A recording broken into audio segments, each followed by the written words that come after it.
आरोग्य दिया है, उन आसनों को हम यहाँ करते हैं। ऐसे लगातार कपालभाति, इसी में योग मुद्रासन, वक्रासन।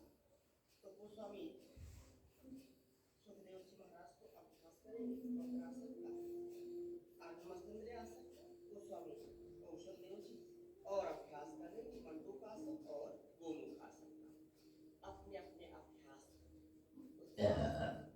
तो ऐसे पद्मासन में बैठ गए और पद्मासन में बैठ करके वायु हथेली को नाभि को ऊपर रखा, दाहिनी हथेली को सिर पर रखा, गहरे सांस भर लीजिए और सांसों को छोड़ते हुए आगे झुक जाएंगे। कपालभाति जितना ठहर करके कर सकते। तो योग मुद्रासन, मंडूकासन,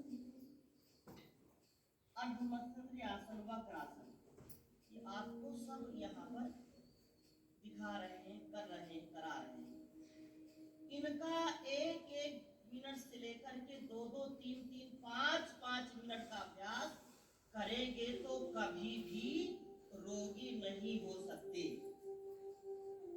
रोग जाएंगे, क्योंकि रोग आते ही हैं जाने के लिए, लेकिन अभ्यास करना पड़ेगा, आत्मविश्वास के साथ करना पड़ेगा,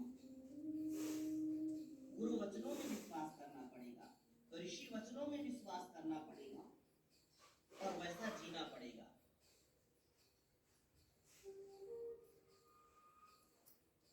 ऐसे लगातार करने का प्रयत्न करें। अब एक बार झुक गए तो आपका माथा, आपकी ठुड्डी जमीन से लगनी चाहिए। अब इतना पेट का आकार ही बढ़ गया कि नीचे झुक ही नहीं पाते।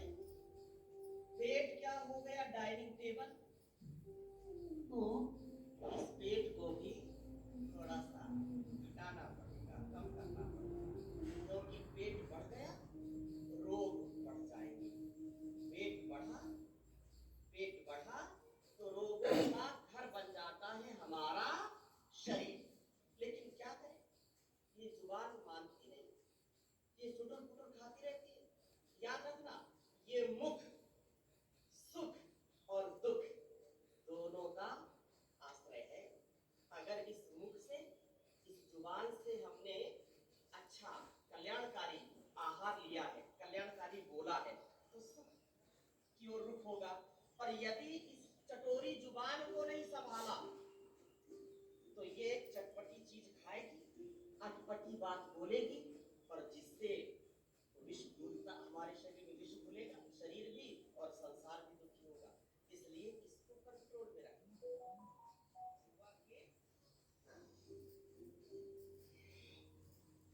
मथे नहीं चलना, मन को कंट्रोल में रखना, कपालभाति के साथ निरंतर।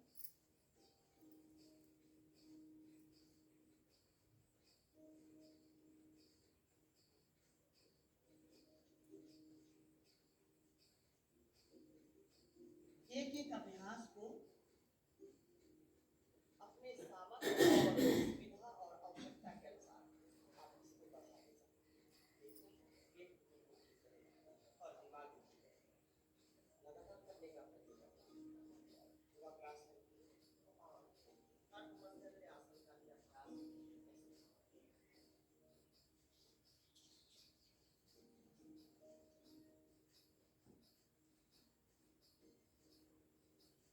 पतंजलि योगग्राम निरामय।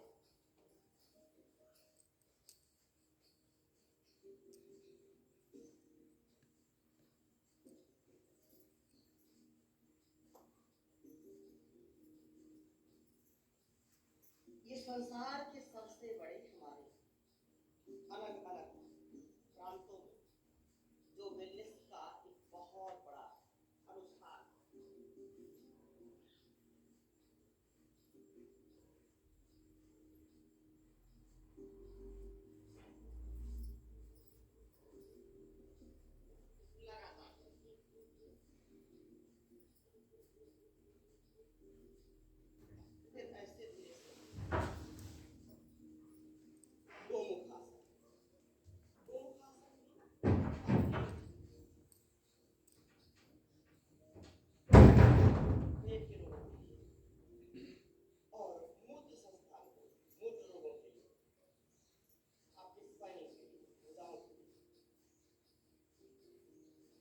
लंग्स हार्ट के अत्यंत लाभकारी।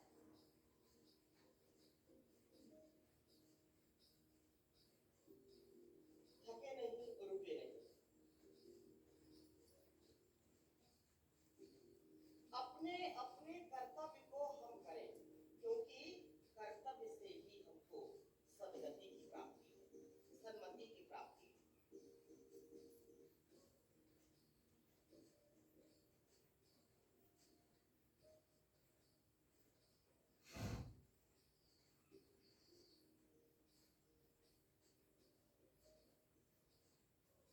योग आरूढ़ व्यक्ति को संसार में कुछ भी अप्राप्त नहीं है, सब कुछ उसको प्राप्त हो जाता है जिसने योग को अपनाया। वे लोग जो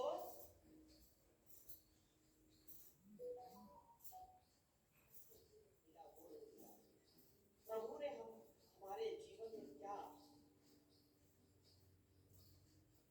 दुर्भाग्य दे दिया है, याद रखना, प्रभु ने दुर्भाग्य नहीं दिया, हमने अपने सौभाग्य को जगाया ही नहीं। जो योग करेगा कराएगा, उसका सोया हुआ भाग्य भी जग जाएगा, सौभाग्य में परिवर्तित हो जाएगा। इसलिए योग करना अमल करना, ये हमारा परम धर्म है, ये हमारा युग धर्म है, ये हमारा राष्ट्र धर्म है, ये विश्व धर्म है। ये योग का युग है।